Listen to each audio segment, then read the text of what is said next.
The Wheel of Time director and executive producer Sana Hamri says that the show actually allows viewers to immerse themselves in Robert Jordan's world. What's really hilarious about this is that in this same interview that she gives to Screen Rant, she actually says that they are the ones reimagining or interpreting the world of Robert Jordan. So you're not actually getting to immerse yourselves in Robert Jordan's world, you're immersing yourselves in Sana Hamri's world and showrunner and writer Rafe Judkins' world. So let's get into this here. In an interview with Screen Rant's Rob Keyes about Prime Video's second season for The Wheel of Time, Hamri alongside director Thomas Napper discussed the show's second season, how they are interpreting Jordan's books, and her goal for the series to be an escape from reality. Keyes asked the duo about halfway through the interview.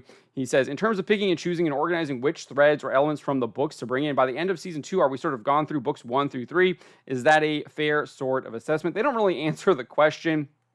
Hamri responds saying, I would say that we use the books, and I'm not trying to speak for the writers and showrunner Rafe Judkins, but the books are a blueprint and it's the world and stories.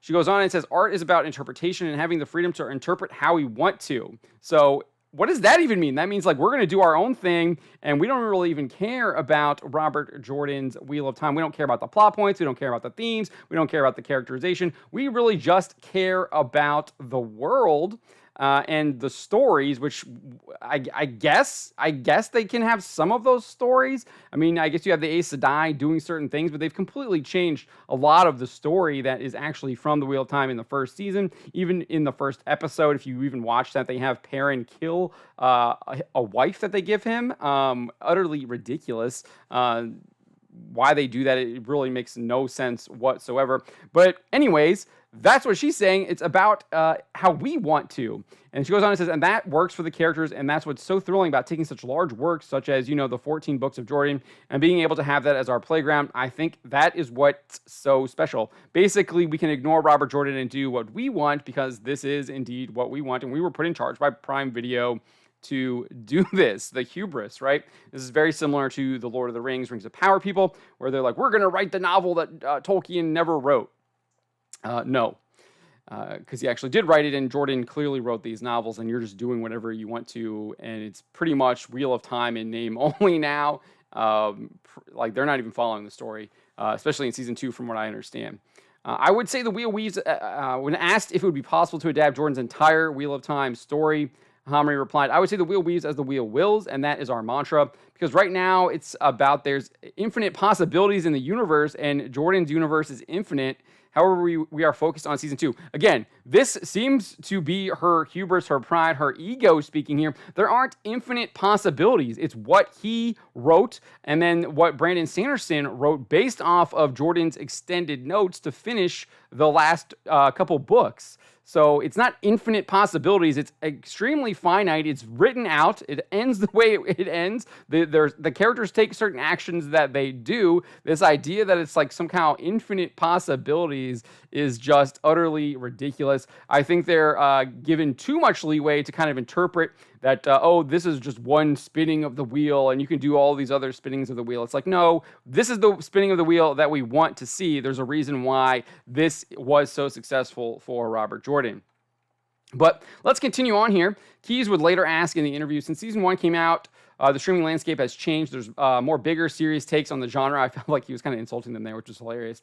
We see it from House of the Dragon, The Rings of Power, to this. Does the changing landscape, the bigger competition, I suppose, and I guess also fan feedback, does that alter much going into season 2?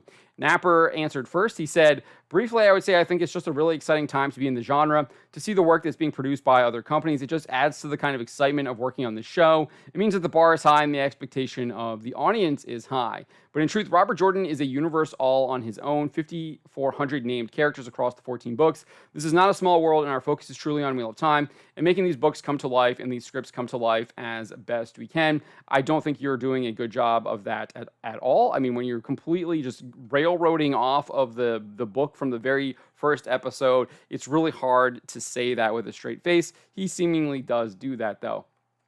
We then have Hamri answer. She says, and you can only be authentic to your baby and really making the best product that you can. and then we put it out in the world. So it's not about comparisons. I think because of the high fantasy realm, people always bring in all these other shows. But the truth of the matter is there are a lot of dramas, there are a lot of cop shows, there are a lot of different types of shows that you can watch, comedies, and they're different. It seems to be just kind of like avoiding the question. It's like, yes, people do make the comparisons, but there's other shows out there too that they can compare it to, and they probably do. So like, she's really just kind of avoiding the question there. And then she goes, and that's the whole point, is being able to, I think we're in a time in the world where we want to be able to escape what is happening now, our reality. And I think these type of shows and the Wheel of Time is a place where you can put your troubles away and just like watch and kind of go into the world of Robert Jordan. Except that's absolutely not what you do in the Wheel of Time. It's probably one of the wokest shows out there, especially in the fantasy realm. And we've had, like, it's in the show, you can see it in the show, but we have all these comments from the actors and creators and everything like that telling you that it's in the show too. So you really can't escape from reality when they're literally putting it front in your face in the fantasy show. I mean, we had Rafe Judkins say back in JordanCon 2022, he was going to be including even more LGBTQ plus propaganda into the show than was in the first season. This is what he said. He said, I mean, we predominantly in the show have been trying to take things that were suggested or hinted at being LGBTQIA plus relationships in the books and sort of expanding on them, bringing those out, letting us know more about those characters and their feelings for each other, or taking things that we don't know what the relationship is between those two people and giving them something. So he's literally saying, I'm inserting gay propaganda into the show, even though it wasn't even in the books. I mean, clear, very obvious that this is in the show, and you saw it in season 1. I don't know if it's in season 2. I haven't watched season 2. He goes on and says, and I think that's what we'll continue to do with the show the whole way through the series. You'll see us lean into those places that are already so present in the books, and then try to find room to tell more of the emotional history of some of those characters. So he's basically saying, like, we're going to focus on pushing these pro-sodomy propaganda stories in the Wheel of Time. He's right out there telling it to you.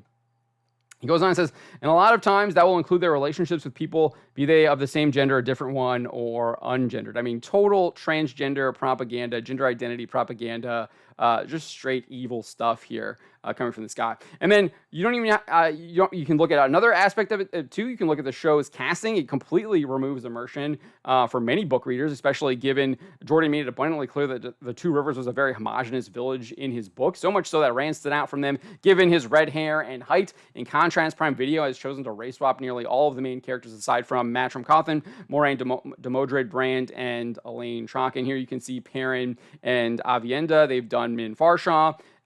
They've done Egwene and Nineveh, and then even Lan as well has been race swapped. So clearly, checkbox identity politics casting for this show, and it does indeed drop you out of the realism when it's supposed to be a very small homogenous town that they live in out in the sticks.